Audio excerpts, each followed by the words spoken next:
paieškos dar vyksta ir žinoma yra tai, kad jis gimė gausioje šeimoje. Pagal Vilniaus žydų rabinato registro duomenis jisai gimė 1904 m.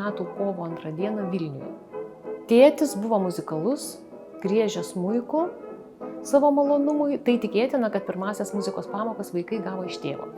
Dar norėčiau pasakyti, kad ne vienintelis Danielius pasirinko muziko kelią ilgainiui, bet jo vyresnis brolis Judelis, jis tapo profesionaliu pianistu ir kompozitorium. Jo istorija labai įdomi taip pat, apie ją galima rašyti atskirą knygą. Taip pat sesuo Fanė, kuri tapo pianistė, bet ji buvo daugiau pedagoginio plano žmogus, jinai nebuvo koncertuojanti pianistė. Ir taip pat jauniausia sesuo Sima, kuri buvo nužudyta holokausto metais, ji mokėsi Kauno konservatorijoje, fortepijono klasėje, kaip laisvoji klausytoja. Tai vat tokius duomenys pavyko rasti.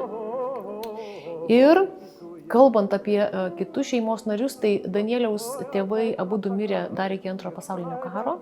Iš 10 vaikų viena mirė dar kūdikystėje sesė, 4 išgyveno.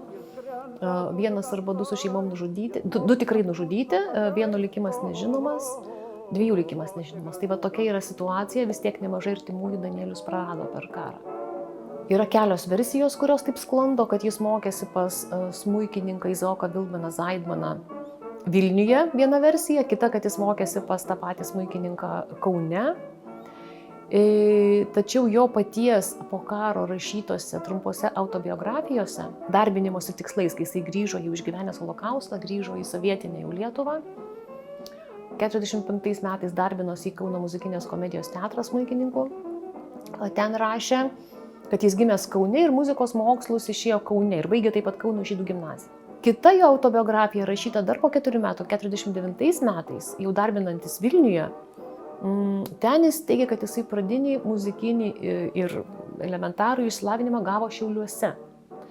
Ir datos vėlgi skiriasi, žodžiu, vienoje autobiografijoje ir kitoj, sudėtinga labai tas abi versijas suderinti, nes iš esmės tai yra skirtinga informacija tomis datomis pateikiama. Bet jis tikrai mokėsi Berlyno aukštojoje muzikos mokykloje. Tuo metu tai vadinosi, institucija keitė pavadinimus, tuo metu tai vadinosi Valstybinis akademinis muzikos universitetas. Ir kontekstas, reikia pasakyti, kad tai buvo pati stipriausia, žinomiausia Berlyne muzikos mokymo aukštoji įstaiga. Daug kur apie Pomeransą, kur skaitome informaciją, žinynuose, enciklopedijose rašoma, kad jis studijavo pas profesorių Willy Hesą. Tačiau iš tikrųjų buvo ne visai taip. Jisai susirado, nuvažiavęs į Berlyną, profesorių Willy Hesą ir jam pagrojo. Norėjo profesoriaus nuomonės matyti dėl stojimo į muzikos universitetą. Ir yra išlikusi informacija, jo raštelis universitetui, kad aš pagrojau profesoriui Hesui ir jis rekomenduoja man stoti. Daugmaž tokia ten mintis, kad jis man rekomenduoja stoti, pritarė, kad aš stočiau. Ir tai buvo 24 metų gruodį rašytas tas raštelis universitetui. Tada universitetas paprašė profesoriaus Heso, kuris buvo tuo metu katedros vedėjas, smuiko katedros vedėjas, labai žinoma figūra Vokietijos muzikiniam gyvenime.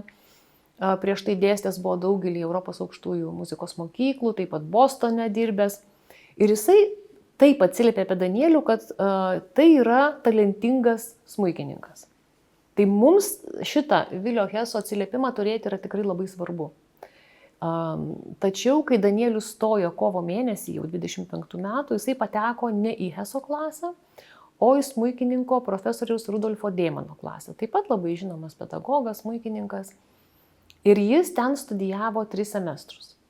Svarbiausia buvo gauti profesoriaus rekomendaciją, kad galėtų įsidarbinti. Jeigu tu pas kažką studijuoji semestrą, 2 ar kelis, tai jau tave žino, tave gali rekomenduoti, tai būdavo svarbiausia, net ne diplomas, o tiesiog rekomendacija profesorius.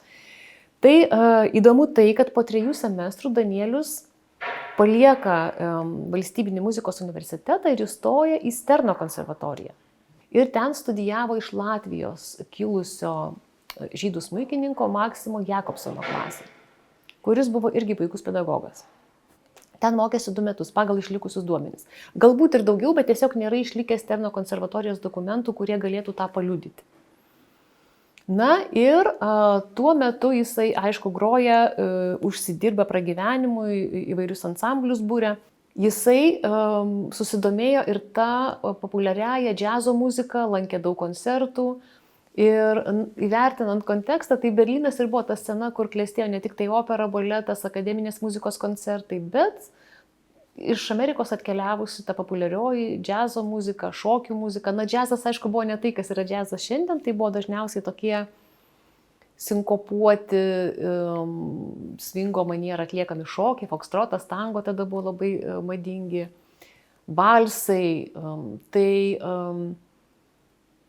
vėliau Danielius pateko į vieną labai žinomą, patį žinomiausią Europoje populiariosios muzikos orkestrą, Mareko Weberio orkestras. Yra išlikusi informacija, kad 33 rugsėjį jisai su savo kapela atidarė Metropolio restorane jau sezoną. Rugsėjo mėnesį jisai grojo Five O'Clock'uose. Five O'Clock'ais buvo vadinamos tokios arbatėlės 5 valandą vakaro su muzika.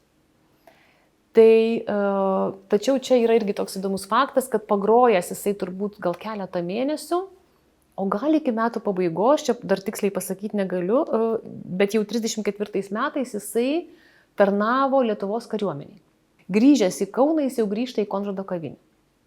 O ten buvo tokia migracija su tom kavinėm ir restoranais, nes Konrado kaviniai prieš tai grojo Metropolio Hofmeklerio ansamblis, kurio vardas mums visų pirma siejasi su Metropolio restoranu. Tačiau, kaip minėjau, Metropolį šiek tiek teko groti ir Pomeransui ir jo kapelai, o jau pagrindinė ta jo darbo vieta grįžus iš kariuomenės buvo Konrado kavinė. Ir ten jis buvo subūręs kokių 5 muzikantų ansamblį. Ne vien styginių, būdavo ir fortepijonas, būdavo armonika, akordeonas, vienas kitas pučiamasis instrumentas. Būtent Konrado kaviniai susipažino su būsima žmona. Kaip tik tai, žodžiu, jisai grojo ir tuo metu įėjo Riva Zolkaitė. Na ir jie susipažino, pradėjo bendrauti ir susitokė 40 metų rugpjūčio pradžioje, kaip tik tai, kada jau buvo Lietuva okupuota, kaip tik tai buvo pirmosios sovietų okupacijos pradžia. Ir ta šeimyninė laimė jiems ilgai džiaugtis neteko, nes 41 metų birželis jau Lietuva atsidūrė nacių okupacijoje ir Liepos mėnesį įsteigiamas Kauno getas ir jie patenka ten.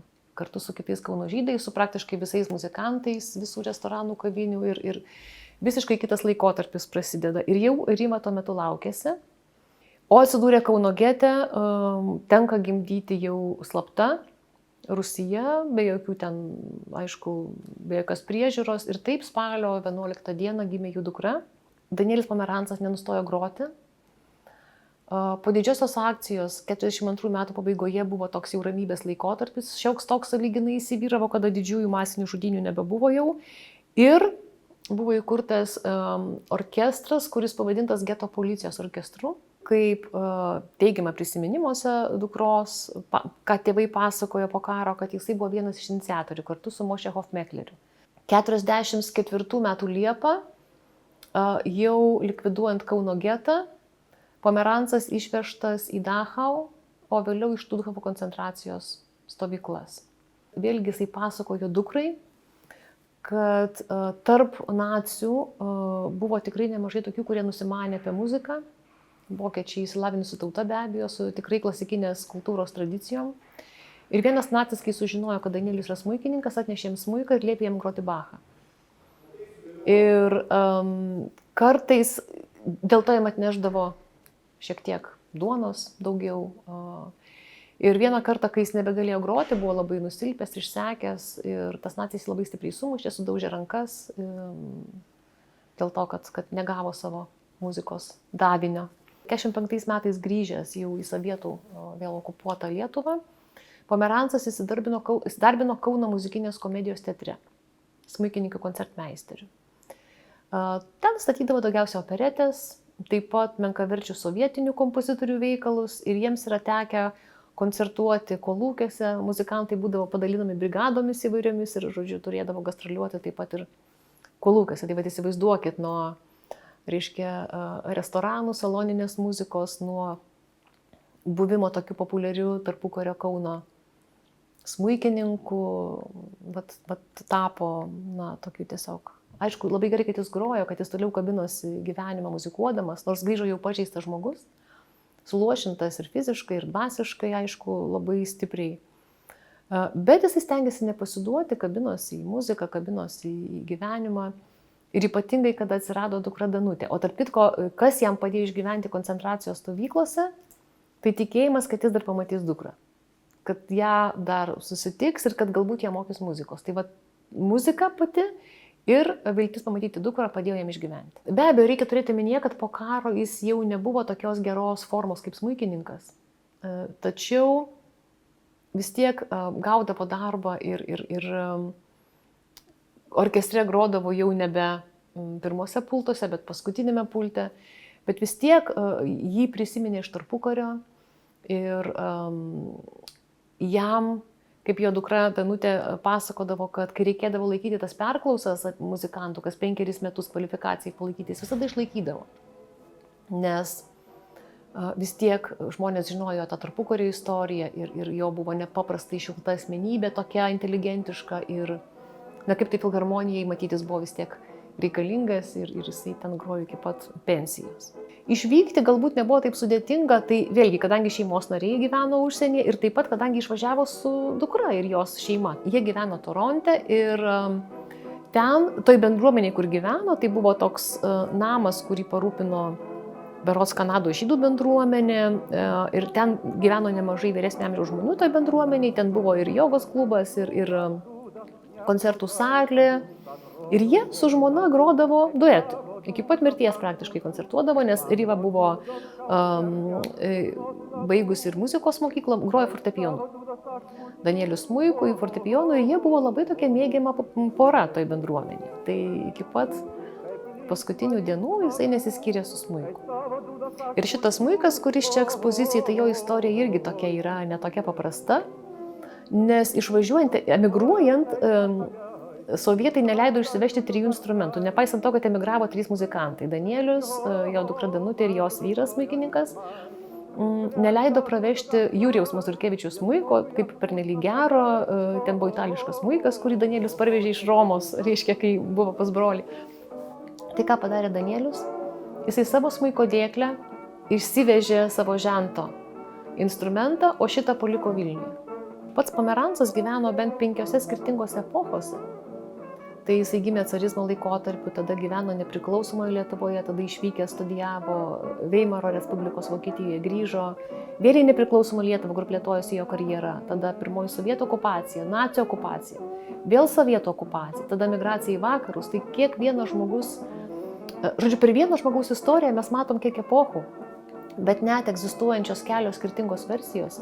Kaip minėjau, 5 jo gimimo datų ir vietų versijos, bent jau egzistuojančios 5, jos irgi byloja tą istoriją, ką žmogus persekiojamas, ką jisai galbūt tikslingai prisimena kitaip. Ir jo asmeninė istorija, kaip jisai pats ją pasakoja, ar jo artimiai taip pat priklauso nuo konteksto, kam tu pasakoji ir kokiu laikotarpiu tu pasakoji. Ką tu sakai koncentracijos stovyklai, ką tu sakai sovietų valdininkams, ką tu pats atsimeni jau būdamas nepaprastai traumuotas po karo. Ir yra klausimų, kurių tikrai iki galo mes ir negalėsim atsakyti, bet tai yra irgi jo istorijos dalis.